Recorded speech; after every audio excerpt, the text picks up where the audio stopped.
darle la palabra a Pedro García del Barrio. Perdón. Bueno, pues buenas tardes a los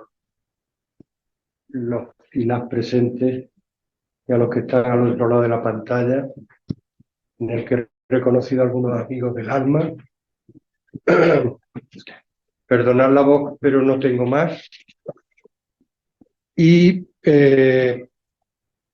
después de las cosas que ha dicho Fran y el paseo por Caracas, creo que deciros que estoy un poco emocionado porque para mí, yo a Caracas llego en un momento determinado en que hay como una cierta reorientación de mi trabajo profesional, en el que empiezo y desde entonces empiezo a salir de mi país, empiezo a salir de España y no he vuelto. O sea, solo he tenido trabajo fuera de España y eso es lo que en este momento tengo. Por tanto, los proyectos con los que voy a aburriros a partir de ahora son todos proyectos fuera de España, que para mí significa el modo hispano de hacer, creo que es muy útil en todo el mundo. O sea que la manera en que hemos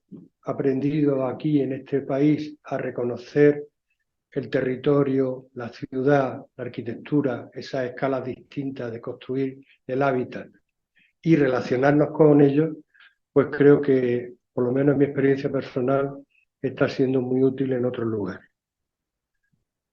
Algunas cosas de las que voy a leer, para ser más rápido en la explicación, ya la habéis escuchado de alguna manera de Fran, porque nos encontramos con reflexiones parecidas desde antes de conocernos y nos dimos cuenta de que estábamos pensando lo mismo. Por eso yo reconozco en Fran un maestro, porque me enseñó a conocer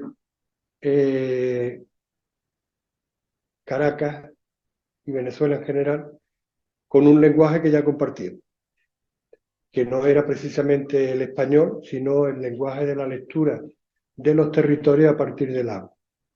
El agua, ya lo dijo Frank con otras palabras, el agua es la madre de la sombra, porque yo voy a hablar de estos tres conceptos, que creo que con esos tres conceptos se construye la ciudad oasis, y la ciudad oasis es la ciudad sostenible, es la ciudad a la que tenemos que tender, porque las que hemos tenido hasta ahora, hijas de una creencia casi religiosa en la tecnología, pues se han demostrado que cuando la tecnología y la energía es cara, pues se convierten en ciudades sin futuro. Fijaros que cuando el agua germina, genera un primer ángulo recto, que es como la primera señal de que algo se construye, ¿no? No por menos uno de los dioses a los que le rezamos algunos arquitectos todas las mañanas, como el Le Corbusier, escribió un librito, se llamaba El poema del ángulo recto, que todos leemos con pasión y devoción cada vez que queremos buscar nuestras raíces. Ese juego de germinar el suelo y convertir lo horizontal, que es el agua, en lo vertical, que es el árbol, que por tanto es el primer cobijo, no hay más que ver esas imágenes de un rebaño de ovejas en medio de un desierto en el que hay un árbol, y ahí están todas las ovejitas alrededor del árbol, porque es el único lugar vivible. Es el primer signo de civilización. Por otra parte, el agua, y lo dijo el presidente de la academia, el agua es el primer deseo, el primer recurso. Su presencia, además, conformadora del territorio, o sea, cuando el agua de lluvia se convierte en cauce, es como el cincel del escultor, va construyendo el territorio. Y por tanto, aquel que llega, aquella sociedad o aquel adelantado, en términos de la América hispana, que llega y decide escoger un lugar para la ciudad, bien hará en escoger un lugar. El genius loci de esa ciudad será el agua, la dependencia del agua, porque si no, lo que ha empezado a construir es una futura ruina. No hay ciudades, en la historia de la humanidad hay muchas ciudades que se arruinaron y básicamente fue porque eran insostenibles, porque el agua estaba lejos o el agua las abandonó a veces. Pronto hay fenómenos tectónicos en que el agua se aparta de ti y te deja sin vida, ¿no? La sombra. La sombra es un gesto civilizador, ¿no? Los que vivimos además en climas tórridos, yo vivo en Córdoba, yo siempre digo que en Córdoba, y cualquiera que viva en una ciudad que soporta altas temperaturas, vemos que la geometría euclidiana, ¿no?, que dice que la distancia más corta entre dos puntos es la línea recta, no se cumple en ciudades como Córdoba. La línea más corta entre dos puntos es la sombra. Uno es capaz de hacer mucho más recorrido siempre que uno va buscando la sombra. ¿Por qué? Pues porque te da cobijo, ¿no? Y quiero meter otro tercer concepto, que es el tiempo.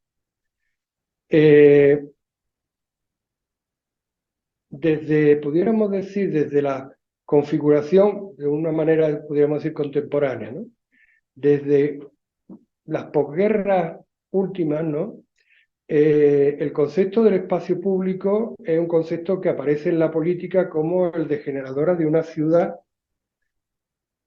democrática. O sea, el acceso libre al espacio público ha sido el afán de los urbanistas, que son gente que trabaja para la política, para el ejercicio de la política, de la polis. Y yo creo que al día de hoy, ese concepto del espacio público hay que pasar a definirlo como el del tiempo público. El espacio público ha dejado de ser fotográfico y se ha convertido en cinematográfico.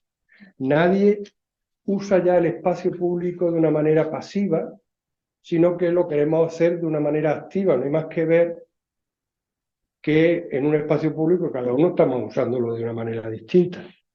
Y además queremos que cada uno de nosotros lo leamos de una manera privada. O sea, que nos convirtamos en actores y no en sujetos de ese espacio indiferenciado. Me entran las prisas a mí mismo de escucharme. Eso a lo mejor tenemos tiempo después, de si a alguien le interesa, de desarrollarlo más. Aquí lo cambio. Lo cambio yo aquí en la pantalla. Estoy fatal. Vale, muy bien. Casi mejor voy a seguir explicando estos conceptos con proyectos específicos. Voy a empezar por Córdoba, que es la ciudad en la que vivo. En casa dicen que no, que me paso la vida fuera, pero yo estoy seguro de que vivo en Córdoba. Fran nos ha dejado sin enseñarnos la última imagen que quería enseñarnos, de cómo toda la reflexión que él hace, y al que yo en sus últimas definiciones acompañé en ese curso que tuvimos la suerte de dar en la escuela de verano del Instituto de Urbanismo de la ciudad universitaria, de la Universidad Central de Venezuela, de Caracas. Nos fijamos en lo mismo que yo, por ejemplo, desde Córdoba, en un documento que elaboramos en el 2010.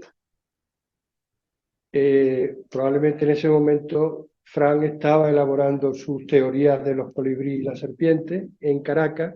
En Córdoba estábamos elaborando el plan de encapamiento de infraestructuras culturales, en el que hacíamos la misma lectura de la ciudad. O sea, Córdoba, debajo de Córdoba está el territorio previo a su urbanización, con su sistema de arroyos, de quebradas, de vaguadas en el español de la península, que llegan hasta el Guadalquivir. O sea, cambiemos Guadalquivir por Guaire y cambiemos los distintos arroyos que están en este momento debajo de esa ciudad lasaña que es Córdoba, y nos encontraremos las quebradas que Fran nos ha enseñado en Caracas. Tengo que decir que con esta metodología pues nos encontramos algo que cualquier vecino o vecina de Córdoba lo sabe también, que se lo dice a un turista sin pensar lo que está diciendo. Y es que si un turista se dirige a alguien, a algún vecino o vecina, y le dice, oiga, ¿dónde está el río? Es probable que ese vecino le diga, déjese usted caer. Porque Córdoba la llana no es tan llana. Es una leve pendiente que viene desde el confín del Piedimonte de la Sierra hacia el Guadalquivir. Si uno se deja caer, ¿no?, de esa manera tan animal de leer la ciudad, uno se va a mover a lo largo de los arroyos que primero los cartagineses, después los romanos, después, lo he dicho al revés, después los árabes, después cristianos y cualquiera que llegó allí ha ido tapando. Los arroyos están ahí, convertidos en calles que están llegando al río, como en Caracas, como en Caracas. ¿Qué ocurrió en Caracas? Pues que también ese desarrollo tecnológico, en Caracas mucho más apresurado, pues embauló, dicho en español o sea, ¿cómo lo digo en español de aquí? Tapó, encauzó y soterró esas quebradas, esos arroyos. Un segundo proyecto en que esta misma manera de ver la ciudad casi desde abajo, qué bonita es la imagen de ver el árbol desde la raíz. Pues igual, es ver las ciudades desde abajo, ¿no? Para poder ver de dónde nacieron.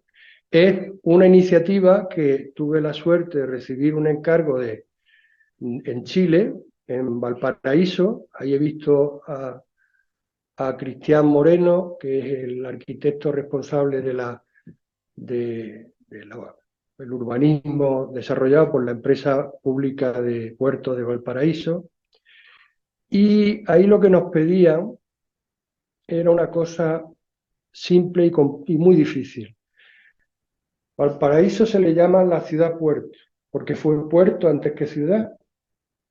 Y ahora cuando veamos alguna imagen, veremos cómo el puerto, que es la génesis, que es una vez más el genius loci, que es el por qué hay una ciudad después ahí, una ciudad construida sobre los cerros, también rotulados por cauces de agua, una vez más. El puerto se ha convertido en un problema para algunos que leen que el puerto se le ha puesto entre la ciudad y el mar. O sea que lo que era la razón de su vivir se ha convertido en una ciudad que quiere vivir de sus visitantes, que quiere ser una ciudad patrimonio de la humanidad, no que lo quiera ser, que se lo han reconocido. Y entonces ahí teníamos que resolver cómo se relacionaban estas cuestiones que ahí he puesto entre el agua dulce y el agua salada, teniendo en cuenta que lo que tenemos delante es el Pacífico, que como todos conocéis, de Pacífico solo tiene el nombre, es un océano irascible, ¿no? O sea, que te manda de pronto unas nieblas, te manda de pronto unas lluvias, y de pronto, además, de pronto en Chile, pues se mueve el suelo que a los que, aunque llevamos siglos yendo a Chile, todavía nos da miedo. Y había que conjugar tres deseos. Mirar, porque el escenario de el Valparaíso que ha crecido es como un anfiteatro romano, mira al mar, llegar al mar sin que el puerto fuera un obstáculo y finalmente pasear el mar, que es movernos libremente a lo largo de esa orilla. En definitiva, la pregunta que se nos hacía, esto montamos una metodología que todavía está en desarrollo, era pasar del puerto obstáculo, como lo leía buena parte de la población, al puerto espectáculo, sin que el puerto no dejara de crecer. Tener en cuenta que el puerto de Valparaíso es la ventana de Chile al mundo. O sea, por donde entra y sale lo que produce y lo que consume Chile, buena parte es por el puerto de Valparaíso. Demonio.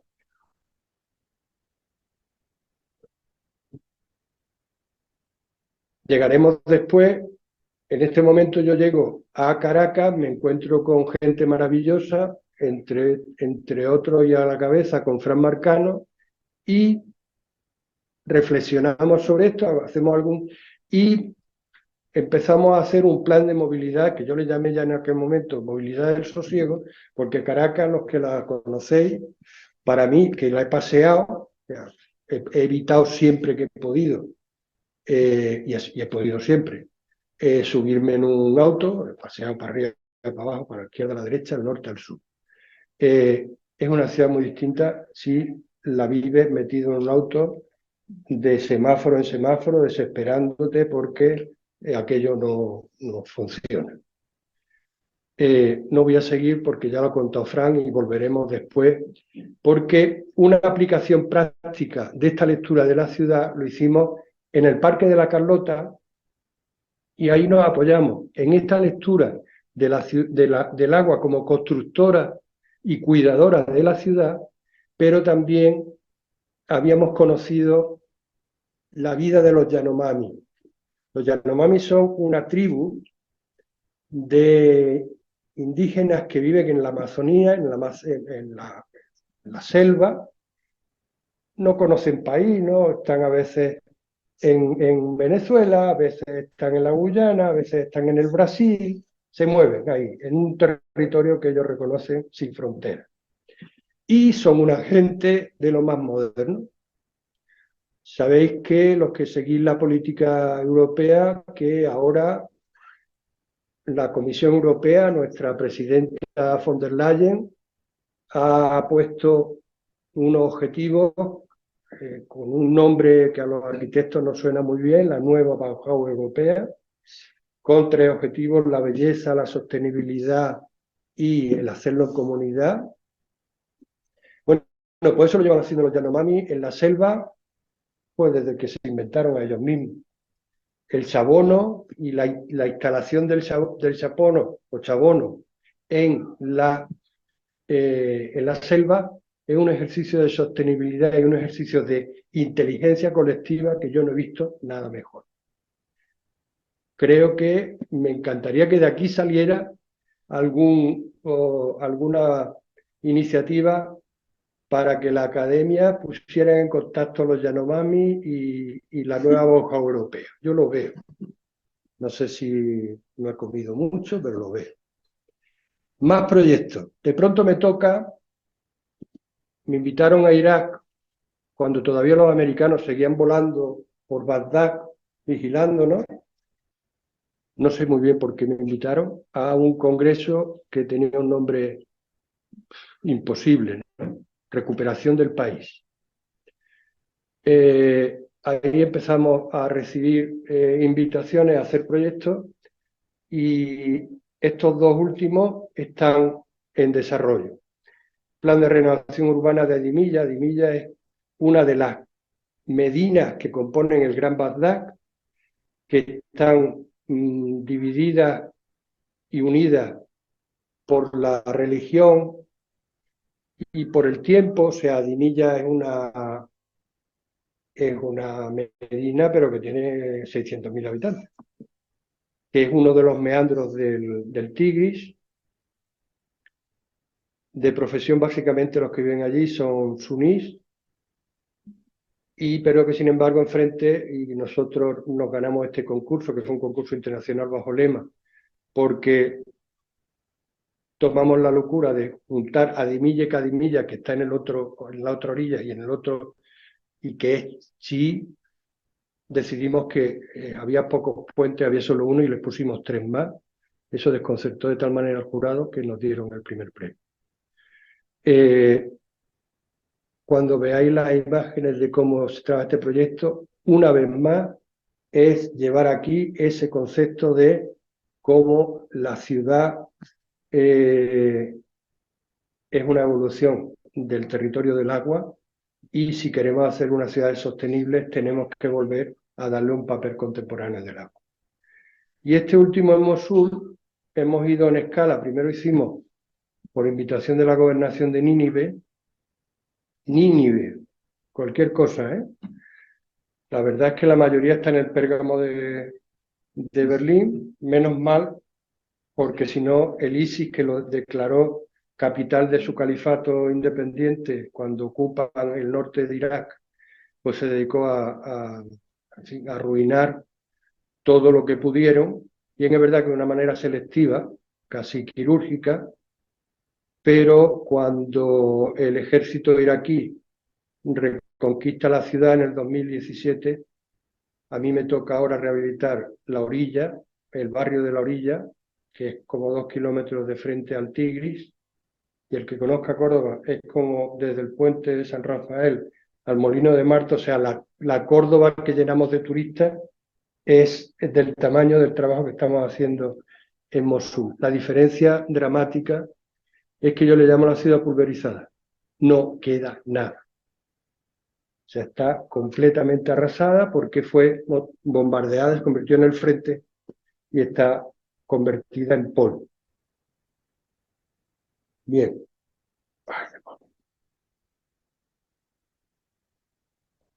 Si no tuviéramos esa barra, podríamos leer un pasaje de Nietzsche sobre el paseante y la sombra, pero como lo voy a dejar y se va a grabar, es que es muy divertido de leer, porque ahí el paseante, que me parece que es lo mejor que puede hacer un arquitecto, cuando le piden una definición sobre qué hacer en una ciudad, yo estoy acostumbrado a bajarme del avión y cuando todavía estoy mareado del maltrato que te dan las compañías aéreas, te ponen delante de un ministro o de alguien importante que lo primero que te dice, ¿qué haría usted con mi ciudad?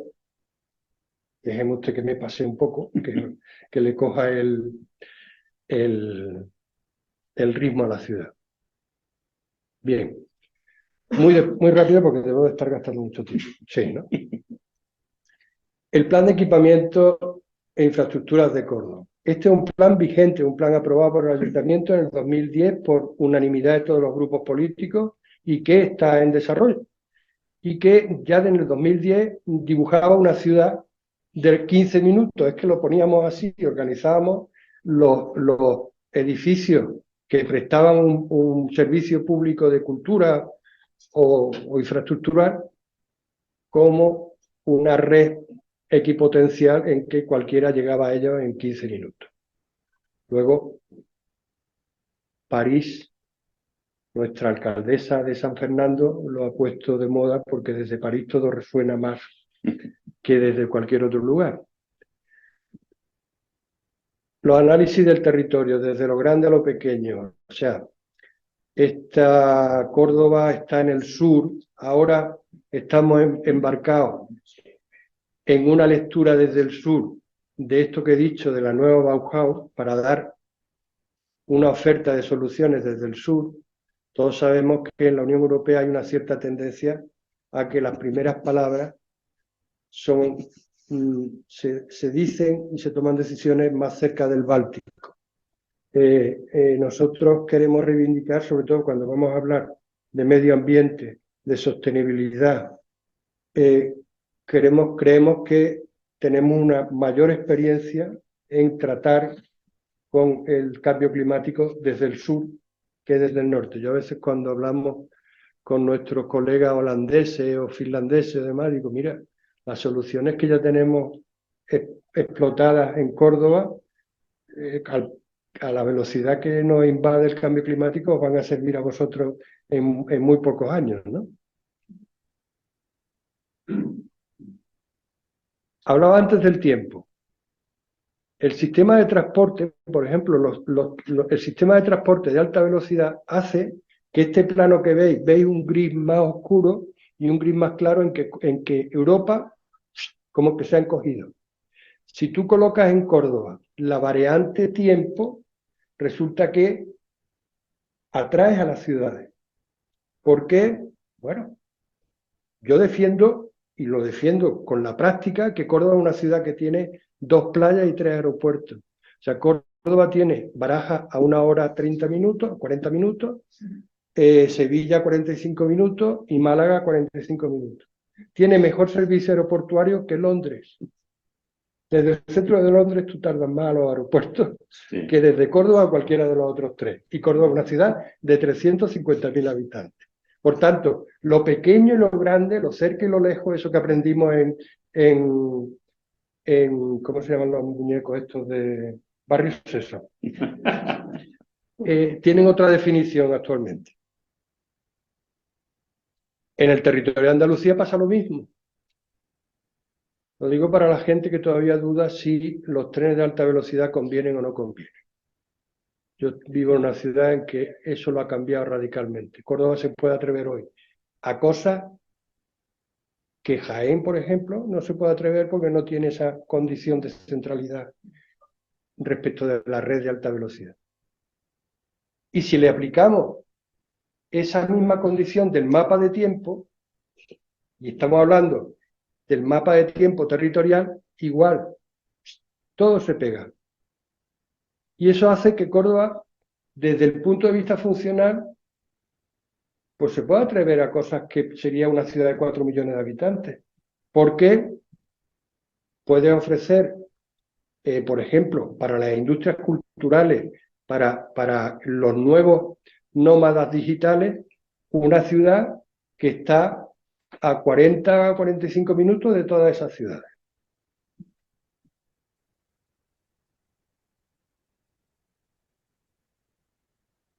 El agua en Córdoba.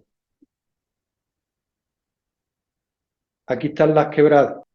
¿Veis? Estas son las quebradas, estoy hablando en venezolano, a nivel territorial. Quien conozca Córdoba sabe que el centro histórico es esta pieza de aquí, ¿no? Aquí está la mezquita, el puente romano, ¿vale?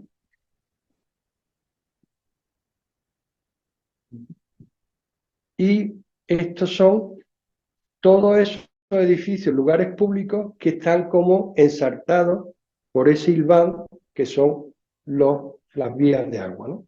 Vías de agua desaparecidas, pero que ahí están y que han ido enlazando distintos lugares.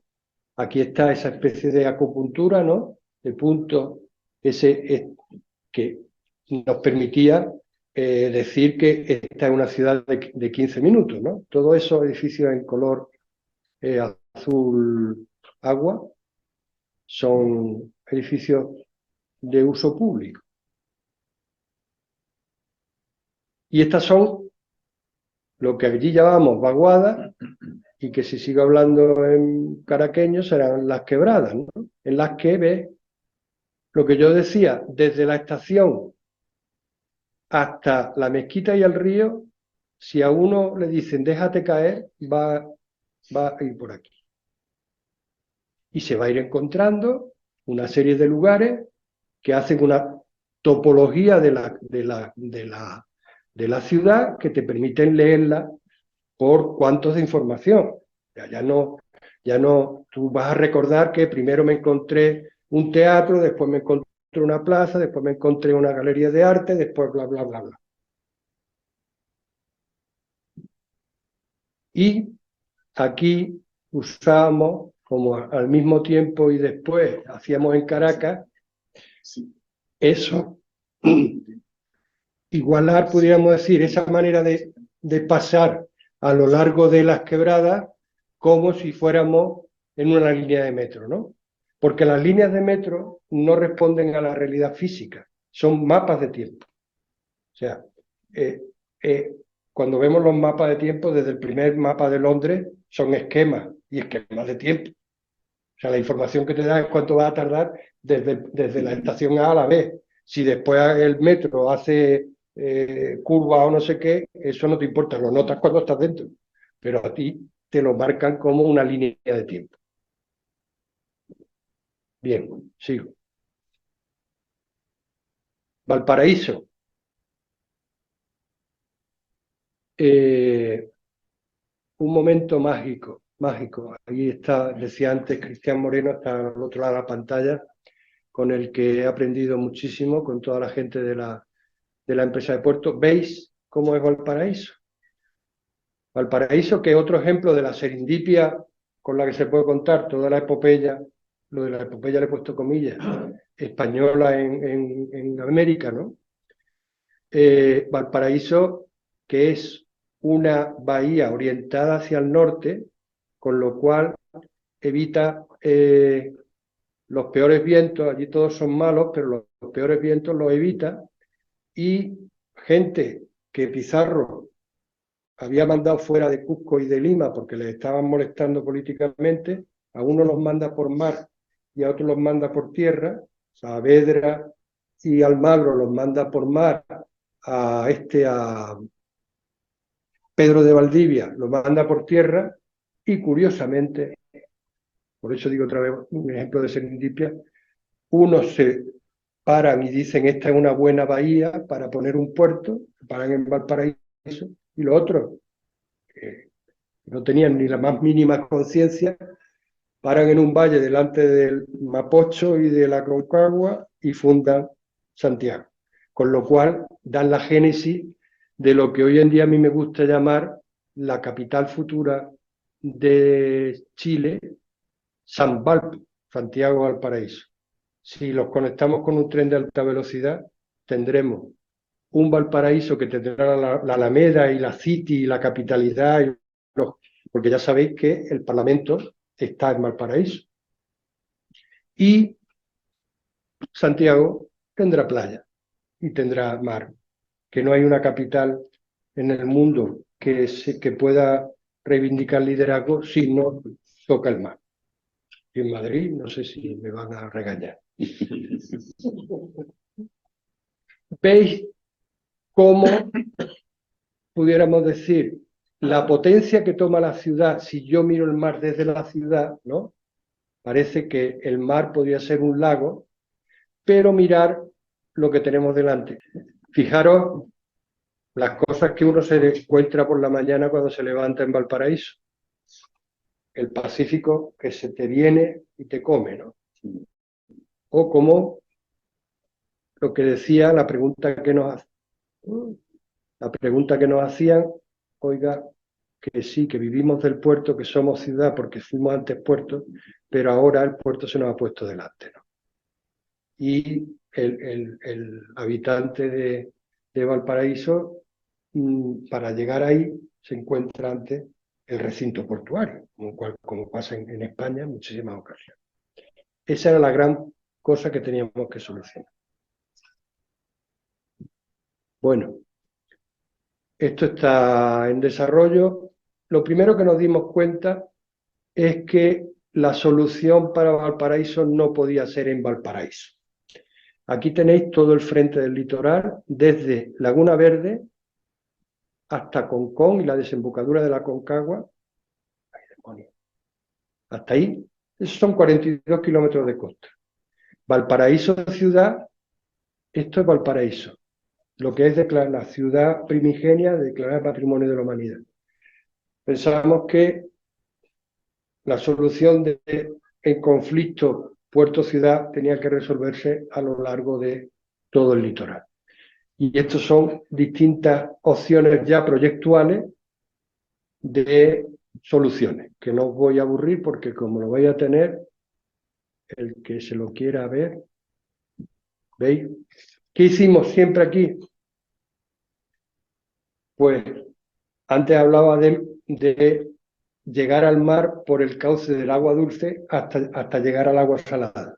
Veis en cada una de estas viñetas cómo los distintos cauces llegan a la ciudad, o sea, llegan al mar, ¿no?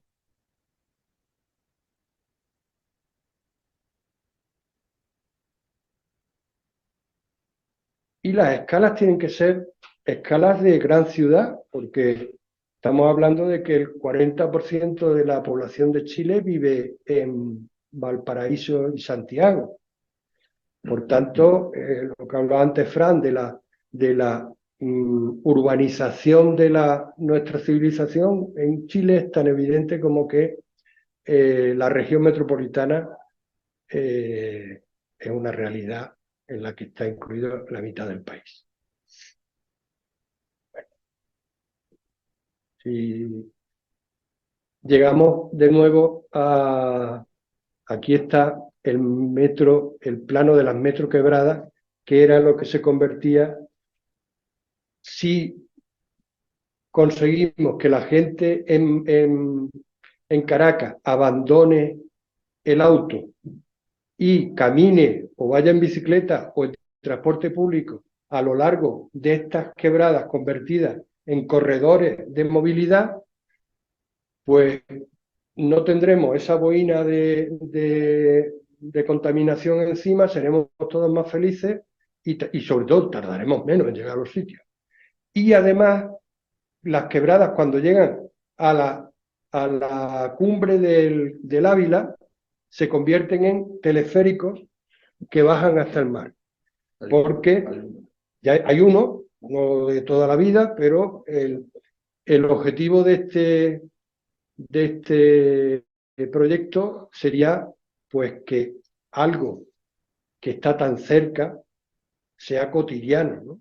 para el venezolano y no tengas que meterte en la autovía, bla, bla, bla, bla, bla, y llegar. A la derecha hablábamos antes de la estrategia Yanomami. ¿Qué? ¿Me estáis regañando? No, dale. Esto que veis aquí es lo que yo decía, la actitud más contemporánea. Esto es un proyecto New European Bauhaus, pero vamos, de libro. ¿Cómo funcionan los Yanomami?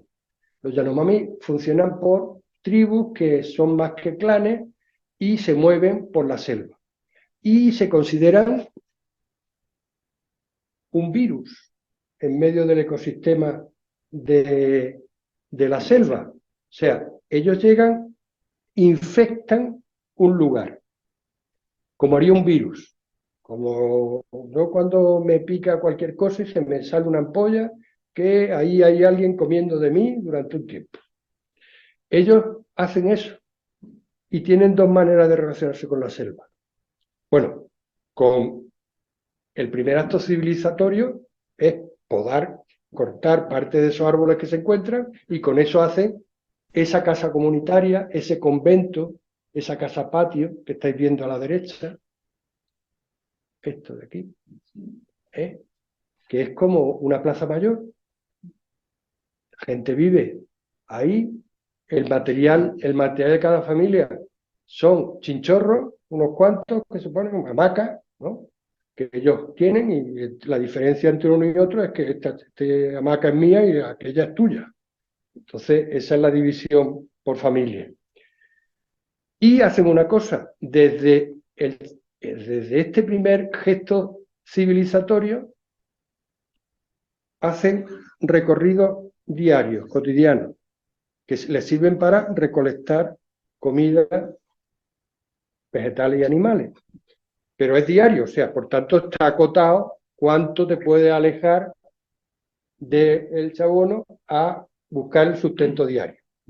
Eso produce que en un tiempo X, depende de la capacidad de alimento que genere esa selva, pues te has comido la selva. Entonces te encuentras que el interland, en términos de economía, de ese chabono, ya no da para más. Se coge, se muda. Cogen las pocas pertenencias que tienen, en el chinchorro echan las 4 cosas que tienen y se van, no a la aventura, porque otra de las cosas que hacen es recorridos no cotidianos, de más largo alcance, tratando de identificar, o sea, a dónde nos vamos a ir cuando ya nos hayamos comido este trozo de selva. Podéis imaginaros qué poco tarda la selva en volverse a comer lo poco que dejan allí. Por tanto, es un fenómeno absolutamente ecológico, absolutamente sostenible. porque es como lo que yo decía, infectan la selva se comen lo de alrededor, se van, picar a otro lado y la selva recupera su status quo previo. Eso es una definición de un proyecto New European Bauhaus. Por tanto, lo vuelvo a decir, ahí hay una manera de sacar los Yanomami del pozo de la historia y traerlos a la contemporaneidad. Yo me apoyaba en ese conocimiento, yo he aprendido muchas cosas en Venezuela, en Caracas. Veis que por aquí aparecen las quebradas que atravesaban, que no he contado antes, que yo las utilizaba para organizar recorridos, que a veces eran recorridos en alto, y los chabonos que iban apareciendo con un ejercicio comunitario, como los propios Yanomami, de ir ocupando el territorio del antiguo aeropuerto de la Carlota.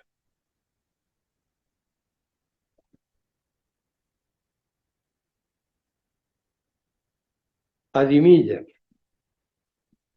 Os decía antes, esto es el Gran Bagdad, una ciudad de 10 millones de habitantes. Veis cómo en este tramo ya medio del Tigris, 200 kilómetros más abajo, se junta ya con el Éufrates y termina desembocando en el Golfo. Veis cómo cada uno de estos meandros ha organizado unas mini ciudades. Os digo que esta, que fue la que nosotros estamos trabajando, son 600.000 habitantes. Igual, utilizar el agua como elemento para la movilidad. Una ciudad en la que uno no se puede mover libremente, y libremente quiere decir de manera autónoma, y ojalá que lo puedas pagar, no es una ciudad democrática. O sea, Santiago de Chile es una ciudad que en este momento hay gente que no puede ir al centro a buscar trabajo porque no se puede pagar el bono del transporte. Y todos conocemos ciudades en las que está pasando eso. Por tanto, si el agua, que son las venas de la ciudad, la utilizamos como sistema de movimiento a lo largo, ya habremos aceptado una cierta facilidad para organizar esto. Me dejo muchas cosas que comentar, pero es que aquí, por ejemplo, aquí os decía, de un puente pasamos a los tres, estos que tenemos aquí, ¿no? En el que nos movíamos con los sistemas modos de transporte. Una de las maneras de poder prestar servicios rápidamente era construir los equipamientos en edificios que fueran flotantes y que fueran elementos que se podían fabricar en taller y que se podían traer por el río y anclarlos en un determinado lugar, y ahí de pronto podríamos tener a la vez una biblioteca, un jardín de infancia, una posta médica, un ambulatorio, etc., ¿no? Y lo más divertido era convertir el palacio de Saddam. Saddam tenía un palacio cada kilómetro en el Tigris y otros tantos en el Éufrates. El que tenía en Adimilla, que es este que estoy tratando de señalar con el ratón, lo convertimos en un gran complejo cultural. Y ahí está, poco a poco, muy difícil Irak, porque en cuanto te descuidas empiezan otra vez a matarse. Y yo sé que, sí, a mí me tienen mucha eficacia.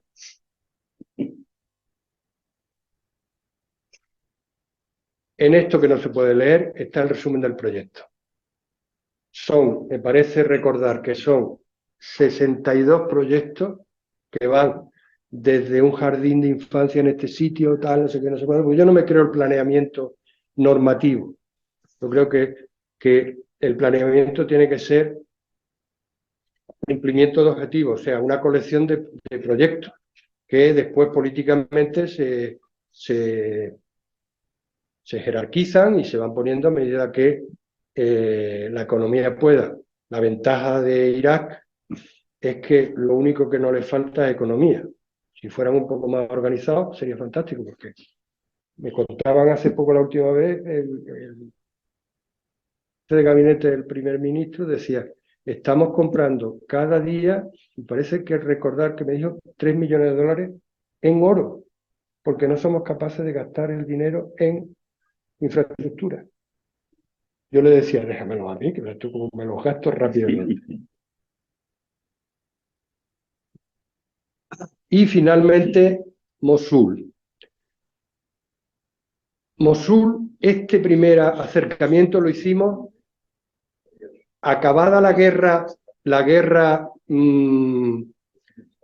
de invasión de los Estados Unidos y de la corporación, en fin, nosotros también tuvimos ahí un papel lamentable, pero antes de la llegada del ISIS, que, como decía antes, declaró la guerra capital. Esto es una entrada típica de oportunidades y mirar dónde está Mosul. Mosul está en una cruz estratégica, está mirando de este a oeste, ha estado siempre en la ruta de la seda, y el norte-sur, menos conocida, pero muy utilizada durante mucho tiempo, una ruta norte que usaba, que el Golfo Pérsico lo conectaba con el Báltico a través de Rusia, de Armenia, etc., etc., etc. Bueno, pues eso ha generado que Mosul desde siempre, y bueno, y vivificado por el Tigris, un Tigris de caudal constante porque nace un poco más arriba en los montes que lo separan de Turquía. Eso ha hecho que Mosul se llaman ellos, y todo el mundo lo reconoce allí, como la capital cultural de Irak. Hay cristianos, hay azaríes, hay musulmanes chiitas, sunitas, hay gente de todo pelaje allí, ¿no? Eso hace que la ciudad sea muy interesante desde ese punto de vista y muy receptiva a las ideas. Bien.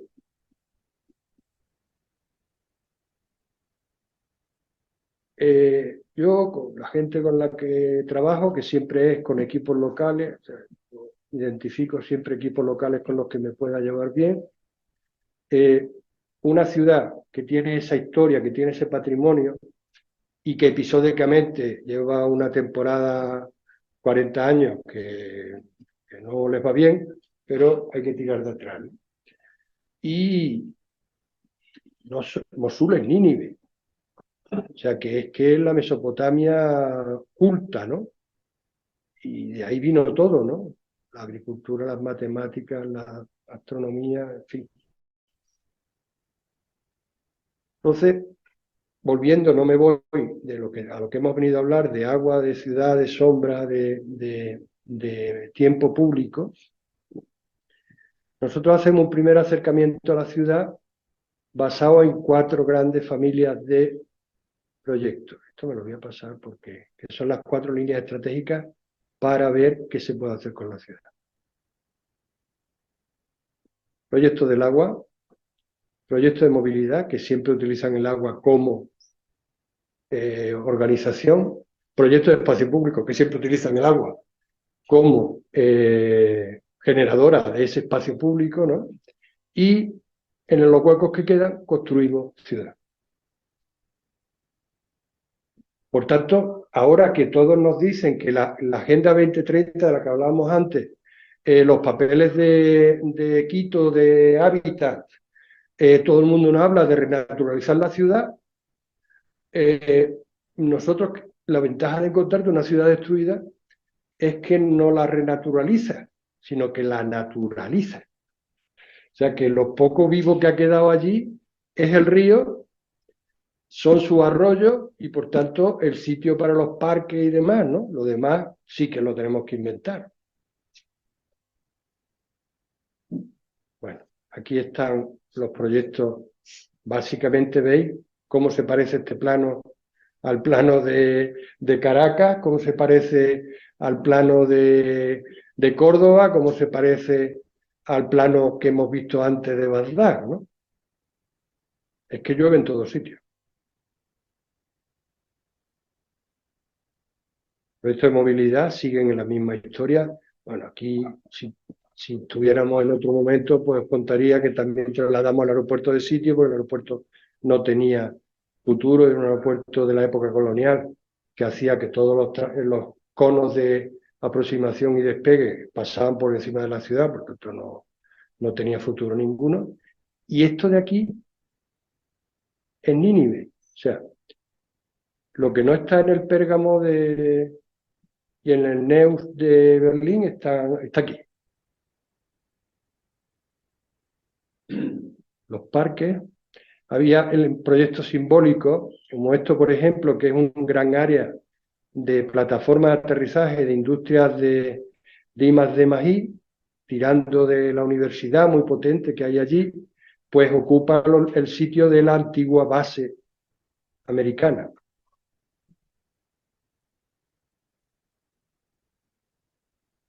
Bueno,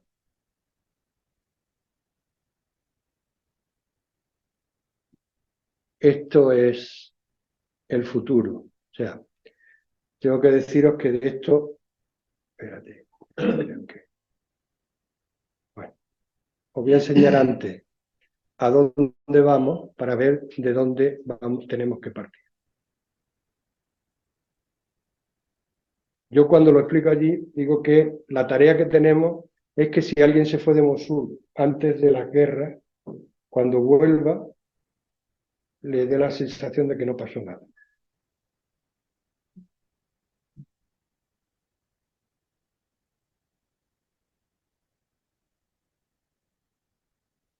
Pues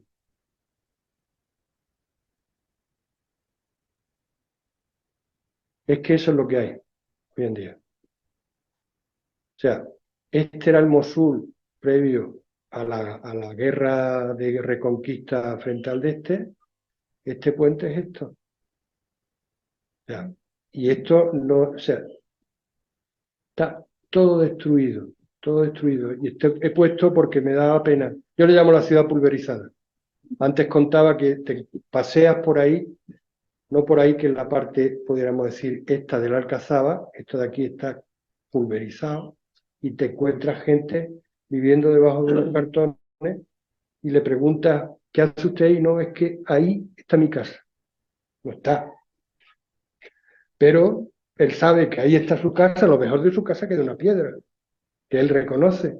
Y no se quiere ir porque no se fía de que no le dejen volver. En fin, esto, yo soy incapaz de ir ahí en fin, y no emocionarme porque es que es terrible. Veis que la primera familia de proyectos que nosotros proponemos están ligados al agua. Una de las cosas que proponemos también, aquí está, es la declaración del espacio urbano del Tigris, del paisaje urbano del Tigris, como patrimonio de la humanidad. Bueno, esto no lo puedo explicar. Hacemos claro, recuperar, yo ahora he traído en nuestra metodología, tenemos un training de equipos locales y lo que consiste en algo tan tonto como, por ejemplo, traerlos a Córdoba, pasearlos por la ribera y decirles, hace 15 años la ribera no estaba destruida, pero no estaba como ahora. Era un sitio, los que conocéis Córdoba, era un sitio, en fin, que la gente no usaba, ¿no? En que pasaba la carretera nacional, en que era el barrio rojo de Córdoba, ¿no? Sí, el barrio rojo, estilo Ámsterdam, no me refiero al barrio rojo políticamente.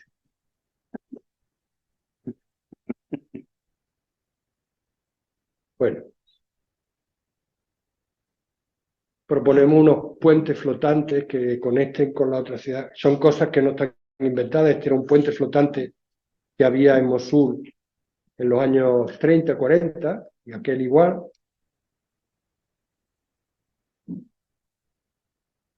Vivificar lo que hoy en día no existe. Fijaros que en ese empeño en no sacar la memoria de la ciudad, en dejar ahí todo el resto, hemos clasificado los materiales en tres categorías. Unos que nos van a servir solo para hacer hormigón, que son aquel material que no puede identificar como un material patrimonial. Otro, aquel que mínimo, frente a Bagdad y todo el sur de Irak, las ciudades en el norte son ciudades de piedra y de ladrillo, porque abajo no hay, solo se puede hacer tapiales, y sin embargo aquí sí que hay piedra y hay ladrillo que es cocido, que se puede trabajar con él. Bueno, pues ese material ya le damos una categoría especial, histórica. Y luego están los objetos cargados de patrimonio, columnas, puertas, todo tipo de decoración, aquello que cuando lo volvamos al sitio, el habitante lo va a identificar como, ah, mira, si esto estaba aquí, ¿no? Y eso le da capacidad en fin, de entrañarse con el lugar. Tengo que deciros que esto, en otros lugares, con base patrimonial, lo hacemos con arqueólogos, ¿no? Tenemos equipos de arqueólogos que van clasificando el material, trabajan, los albañiles están no sé qué, y el arqueólogo que va diciendo esto sí, esto no, esto sí, esto no. Allí, desgraciadamente, el arqueólogo va de la mano de un artificiero, porque aquello todavía, en fin, hay lugares en que todavía no está vaciado desde el punto de vista militar los posibles artefactos que pueda haber allí. Esta es un poco la historia. La destrucción, la reconstrucción primero y la generación de este jardín colgante que resuelve la diferencia de cota entre la mediana de la cota del agua y la cota de ese paseo fluvial que va a vivificar la imagen de la ciudad.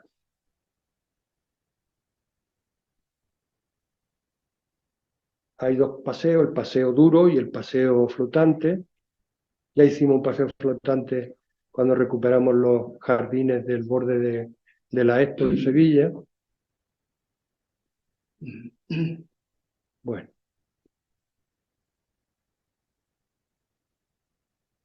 El agua, decía nuestro presidente de la academia, el agua y la energía.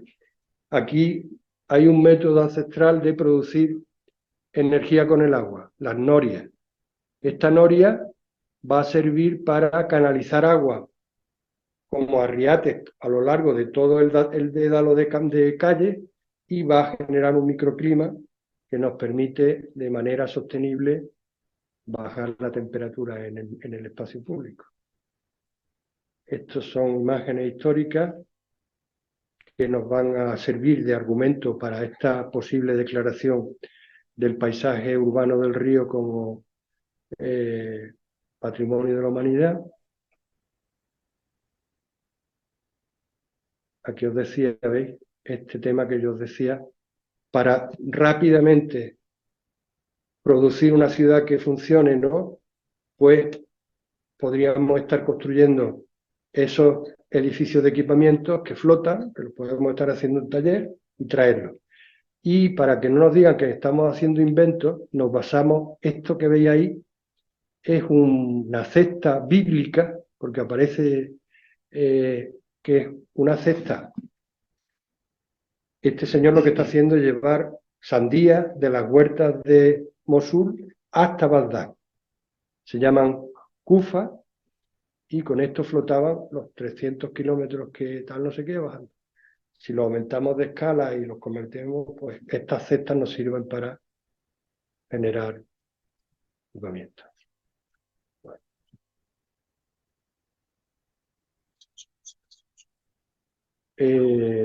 Mira, esto se ha parado justo cuando me tenía que parar. Sí. ¿Qué estás haciendo, Antonio?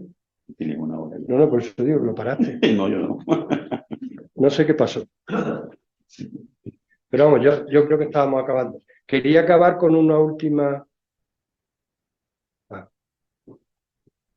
Bueno, estábamos acabando. Bueno, igual que teníamos los proyectos que teníamos en el proyecto de Bagdad, aquí la lista de proyectos para el desarrollo ejecutivo de este trabajo en Mosul.